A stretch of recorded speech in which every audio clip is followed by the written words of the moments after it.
Dear learners, एक बार फिर इस सखोसित चैनल पर आपका स्वागत है।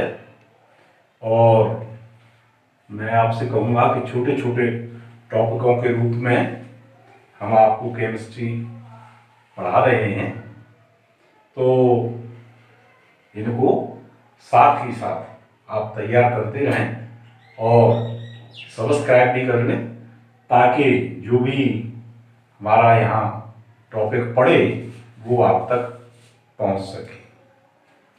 देखिए, आज हमारा जो टॉपिक है वो है बेसिक कंसेप्ट्स, मूल अवधारणाएं। क्या होते हैं बेसिक कंसेप्ट? ये बेसिक कंसेप्ट क्या होते हैं? कुछ बातें ऐसी होती हैं जो किसी सब्जेक्ट के बहुत ही प्रारंभ में, इन दी बिगिनिंग, अनुभव से बनाई जाती हैं, कुछ प्रयोग किए जाते हैं, कुछ मान्यताएं होती हैं और उनके ऊपर हमारी पूरी सब्जेक्ट की बिल्डिंग खड़ी होती है। तो वही हमारे बेसिक कंसेप्ट कहलाते हैं। अब उन बेसिक कंसेप्ट्स में पहले है हमारा द्रव्य की प्रकृति, nature of the matter. Nature of the matter क्या है, मैटर क्या है, ये बहुत जान लेना आवश्यक है। Entire universe is made of matter and energy. संपूर्ण ब्रह्मांड द्रव्य और ऊर्जा से बना हुआ है। संपूर्ण ब्रह्मांड द्रव्य और ऊर्जा से बना हुआ है। माने कि ब्रह्मांड में दो ही चीजें मिलेंगी आपको, या तो आपको एनर्जी मिलेगी या आपको मैटर मिलेगा। इससे पूर्ववर्ती प्रारंभ में हम आपको बता चुके हैं कि मैटर जो सब्जेक्ट है वो केमिस्ट्री का है और ऊर्जा जो सब्जेक्ट है वो फिजिक्स का है। So anything which occupies space and has mass called matter. कोई भी जो स्थान घेरता है, कोई भी जो स्थान घेरता है, ऑक्युपाइज स्पेस, और द्रव्यमान रखता है, मास। देखिए, भार और मास दो चीजें हैं। मास न्यूमेरिकल वैल्यू है और भार जो है वो, भार क्या है ये आप समझ लीजिए कि m या W कहें इसको, W equal to m into G, where G is the gravitational force and m is the mass. So this is the numerical value. So here this is द्रव्यमान. Numerical value of this mass is द्रव्यमान. तो वो द्रव्यमान, मास called matter कहलाता है द्रव्य, उसको हम द्रव्य कहते हैं। माने कि दो बात हुई। पहली बात इसमें ये है कि वो क्या रख रहा है, space, volume,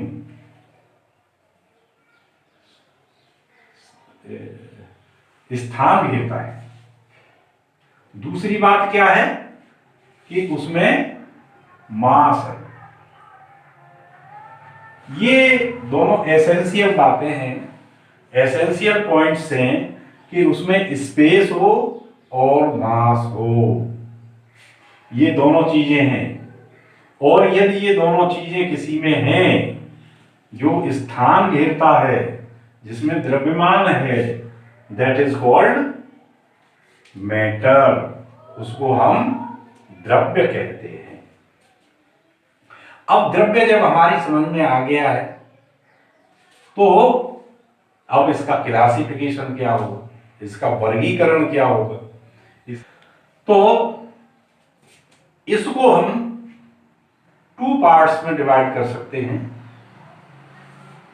one is physical and chemical classification. पहला कौन सा हमारा? फिजिकल क्लासिफिकेशन, भौतिक क्लासिफिकेशन और केमिकल क्लासिफिकेशन या रासायनिक क्लासिफिकेशन। भौतिक क्लासिफिकेशन के रूप में हम ये कह सकते हैं कि इसको पहले भाग में हम सॉलिड ठोस के रूप में, दूसरा लिक्विड के रूप में, तीसरा गैस के रूप में। यहां शॉर्ट रूप में आप ये समझ सकते हैं कि फिजिकल क्लासिफिकेशन में देखिए, आप ये समझ लीजिएगा कि कोई भी जो मैटर है वो बहुत छोटे छोटे पार्टिकल्स से बना होता है। बहुत छोटे छोटे पार्टिकल्स होते हैं, इनसे मिल करके बना होता है। यदि ये पार्टिकल्स बहुत ज़्यादा नज़दीक हैं और इनके बीच में जो लगने वाला अट्रैक्शन फोर्स है, जो आकर्षण बल है, वो इतना ज़्यादा है कि वो इन पार्टिकल्स को कहीं भी जाने नहीं देता और जो वाइब्रेशन होता है, जो कंपन होता है, वो अपनी मध्यमान स्थिति पर होता रहता है। तो यहां पर ये ठोस हो जाता है।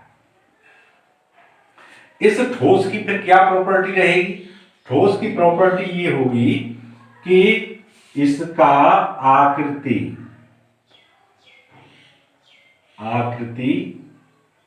निश्चित होती है। आकृति निश्चित होती है। और दूसरा माने shape is constant, there is no change in shape, so this is the solid. And second one is इसका यहां आकृति निश्चित है और इसका वॉल्यूम भी निश्चित है। आयतन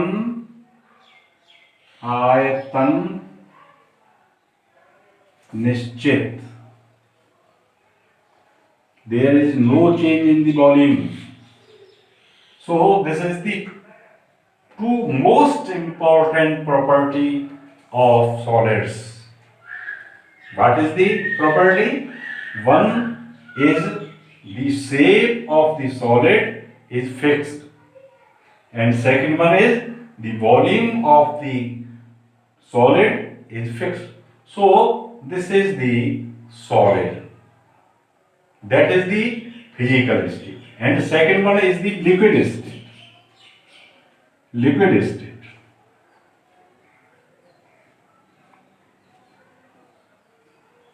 ये हमारा आप देख रहे हैं कि इनके जो पार्टिकल्स हैं, जो इनके छोटे छोटे कण हैं, जो स्मॉलेस्ट कण हैं, उनके बीच में ठोस के कंपैरिजन में अधिक स्थान होता है, अधिक दूरी होती है।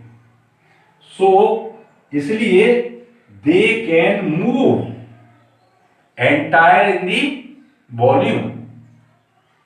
जितना उसका आयतन है, उस संपूर्ण आयतन में वो मूव कर सकते हैं, but they can leave the surface.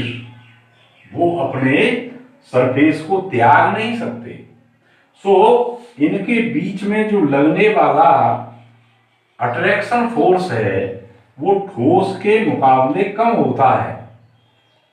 Therefore, यदि आप इसको किसी भी ऐसे पात्र में डाल देते हैं तो उस पात्र का ये रूप ग्रहण कर लेगा, उस पात्र का ये शेप ले लेगा।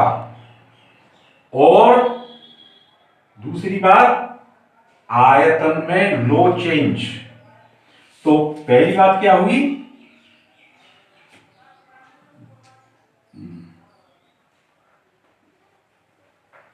There is no change in volume, and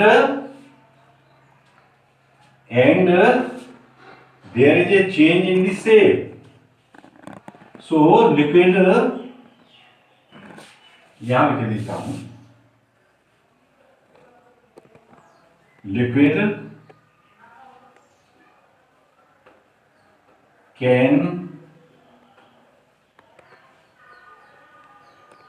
change the shape. आकृति में परिवर्तन हो जाता है और इसकी वॉल्यूम में कोई चेंज नहीं होता। थर्ड वन स्थिति है हमारी गैस की। ये हमारी गैसियस स्टेट है और इसके जो पार्टिकल्स हैं उनके बीच में इनफाइनाइट दूरी होती है, कितनी भी दूरी हो सकती है, और उसकी वजह से negligible attraction force between these particles काम करता है। इनके बीच में बहुत नगण्य अट्रैक्शन आकर्षण बल कार्य करता है, जिसकी वजह से ये फ्रीली मूव कर सकते हैं और चाहे जिस शेप को, चाहे जिस आयतन को ये ग्रहण कर सकते हैं। They can achieve any type of the shape and any type of the volume. So they both volume and shape are changed by gases. So this is the gaseous state. ये हमारी गैसीय अवस्था है जिसमें हमारा आयतन और जिसमें हमारी आकृति परिवर्तित हो जाती है। तो इस तरह से ये हमारा फिजिकल डिवीजन है और ये डिवीजन जो है उसको हम देखते हैं कि ताप के क्रम में ये किस तरह से बदलता है। देखिए solid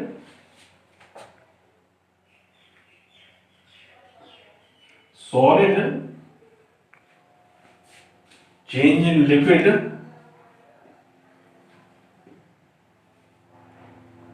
change in gases.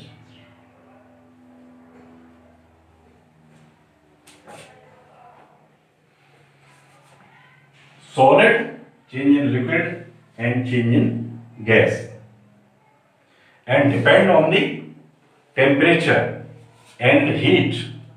So when we heat solid, when we heat the solid, solid change in liquid, and when liquid is heated, change in gas. Also gas cooled gives the liquid, means the particle compressed or that is condensed gives you the liquid. After then liquid cooled you get the solid. This is the gas. Gas change in liquid, change in solid. So this is the dependency of the heat. This is dependency of the heat. यदि हम solid को ऊष्मा देते हैं, गर्म करते हैं, तो हमको लिक्विड मिलता है, और लिक्विड को जब हम गर्म करते हैं तो हमको गैस मिलती है। गैस को जब हम ठंडा करते हैं तो हमको लिक्विड मिलता है। लिक्विड को जब ठंडा करते हैं तो हमको सॉलिड मिलता है। ठीक है, तो इस तरह से ये हमारी एक चेंज है भौतिक अवस्थाओं का जो हीट पर आधारित है।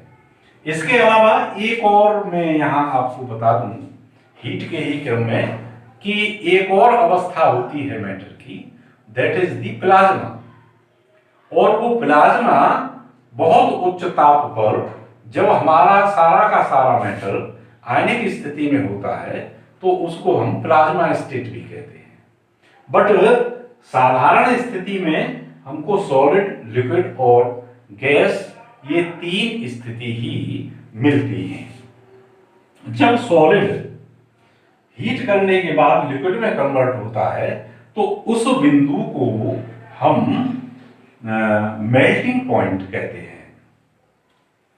That point is called melting point when solid change in liquid, and that instant when solid comes in liquid, so that point when the solid converts in the liquid is called melting point। उसको हम कहते हैं गलनांक, उसको हम गलनांक कहते हैं। और जब लिक्विड को हीट दी जाती है और जिस बिंदु पर वो गैस में बदलता है, जैसे ही वो गैस में बदलता है उस बिंदु को हम कहते हैं बॉइलिंग पॉइंट। उसका हम बॉइलिंग पॉइंट कहते हैं। ऐसे ही हम रिवर्स कर लेते हैं कि जब गैस को कूल किया जाता है तो जिस स्थिति में हम लिक्विड में आते हैं तो उस स्थिति को हम क्या कहते हैं, उसका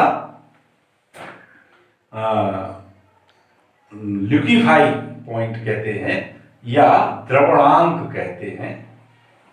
और जब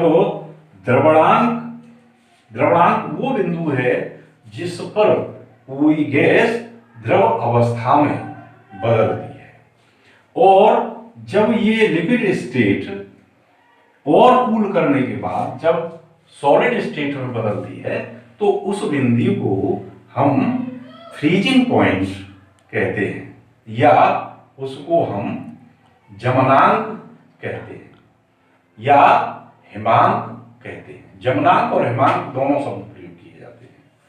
तो इस तरह से ये हमारी एक स्थिति है जो हीट के ऊपर है। एक बात और भी कहना चाहता हूं मैं यहाँ पर कि जब directly solid change in gas, जब ऊष्मा के द्वारा सीधा सीधा सॉलिड गैस में परिवर्तित होता है तो उसको हम सब्लिमेशन या ऊर्ध्वपातन कहते हैं। सो ये हमारा एक पॉइंट हुआ जिसमें हम कहते हैं इसको कि ये हमारा फिजिकल क्लासिफिकेशन है। अब सेकंड वन है हमारा केमिकल क्लासिफिकेशन। केमिकल क्लासिफिकेशन में हम प्योर सब्सटेंस एंड मिक्सचर दो पार्टों में इसको डिवाइड करते हैं। प्योर सब्सटेंस एंड मिक्सचर, इन दो पार्टों में हम इसको डिवाइड करते हैं। तो प्योर सब्सटेंस क्या है? So this is the condition. Pure substance have the definite composition, but here in mixture there is no definite composition of the substance in mixture. इसमें जो संगठन है प्योर सब्सटेंस में वो पदार्थ का निश्चित होता है और इसमें मिक्सचर में वो निश्चित नहीं होता।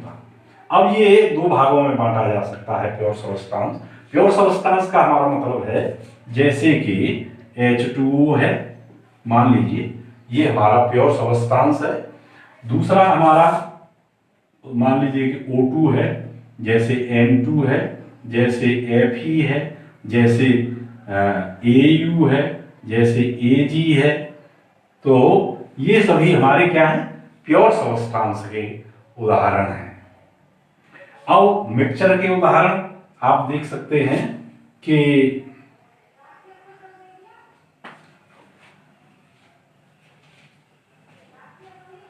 जल में चीनी का मिश्रण, ये हो सकता है। दूसरा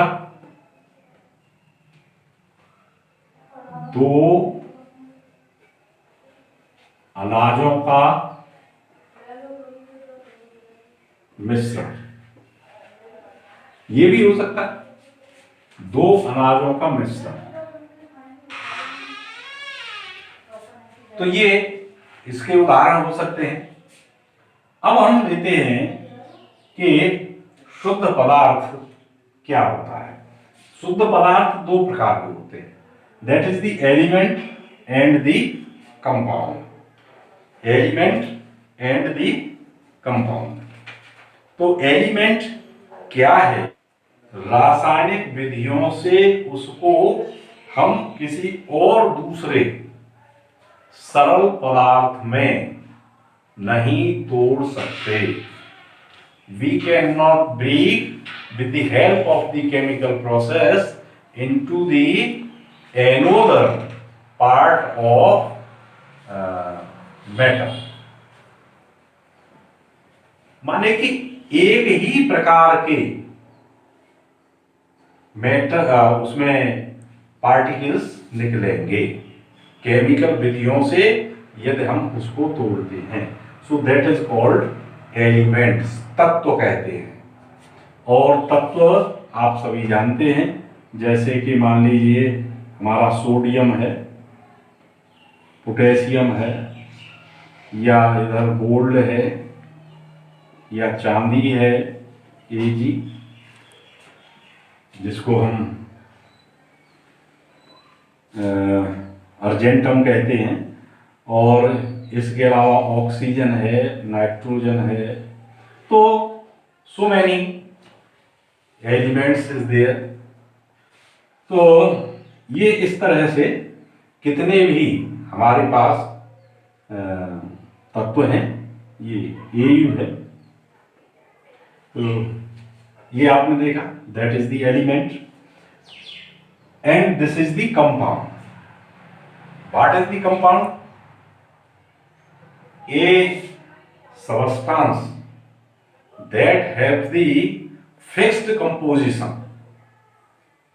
जिसकी संगठन हमेशा फिक्स हो, उनके जो पार्टिकल्स हैं उनका अनुपात फिक्स हो।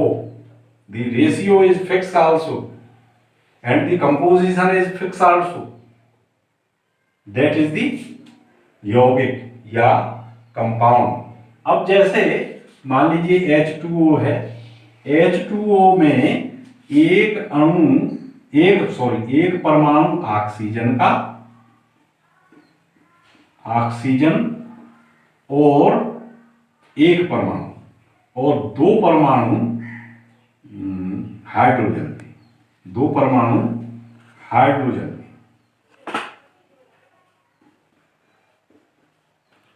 और जब इनका अनुपात वेट के आधार पर लिया जाएगा तो ये अनुपात 2:16 implies that 1:8, 1:8। तो 1:8 में मिलेगा। अब चाहे ये H2O कहीं से भी प्राप्त किया जाए, इंग्लैंड से किया जाए, अमेरिका से किया जाए, या फिर पहाड़ों की बर्फ से लिया जाए, या इसको सिंथेटिकली बनाया जाए, तो भी इसका अनुपात फिक्स रहेगा और इसका जो कंपोजिशन है वो हमेशा H2 माने 2 हाइड्रोजन और 1 ऑक्सीजन ही रहेगी।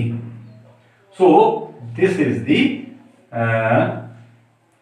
कंपाउंड यौगिक, comes in the category of pure substance.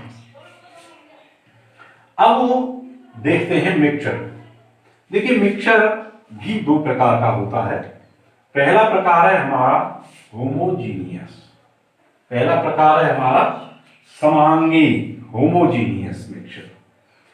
यहां पर कोई भी दो सबस्टेंस मिलाए जाते हैं और उनका कंपोजिशन फिक्स नहीं होता, बल्कि उसकी स्पेसिमेन जब हम लेते हैं तो स्पेसिमेन ऑलवेज होमोजीनियस, समांगी, समान प्रकार की मिलेगी। the distribution of the parts of the mixture is same।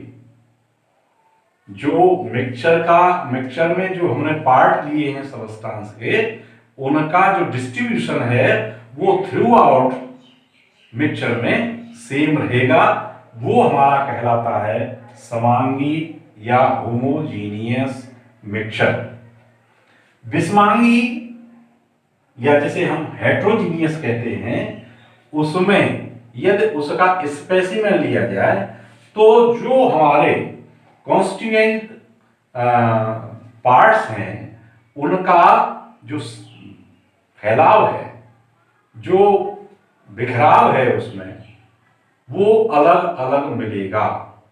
तो उसको हम विषमांगी हेट्रोजीनियस मिक्सचर कहते हैं। तो इस तरह से ये हमारा समांगी और विषमांगी दो प्रकार का मिश्रण होता है। उदाहरण के लिए आप देख सकते हैं कि जल में हम जब चीनी मिला देते हैं तो जो हमारा मिक्सचर बनता है, उस मिक्सचर में कोई भी स्पेसिमेन आप लें वो समान रूप से होती है। Distribution of the sucrose and the distribution of the H2O is same, चाहे आप कहीं से भी कोई स्पेसिमेन उसमें ले लें। बट दो अनाजों का मिश्रण यदि हम ले लेते हैं तो अब जैसे गेहूं और चना हमने ले लिए, उनको मिला दिया और फिर कहीं से हम स्पेसिमेन लेते हैं तो गेहूं के दाने और चने ये दोनों अलग अलग हों। तो ये कैसा मिश्रण हुआ हमारा? ये हमारा विषमांगी मिश्रण हुआ। So all these I think about the matter, classification of the matter. अब हम इससे नेक्स्ट टॉपिक में लेंगे chemical change and physical change, भौतिक परिवर्तन और रासायनिक परिवर्तन। तब तक आप इसे अच्छी तरह से लर्न कर लीजिएगा। Thank you very much.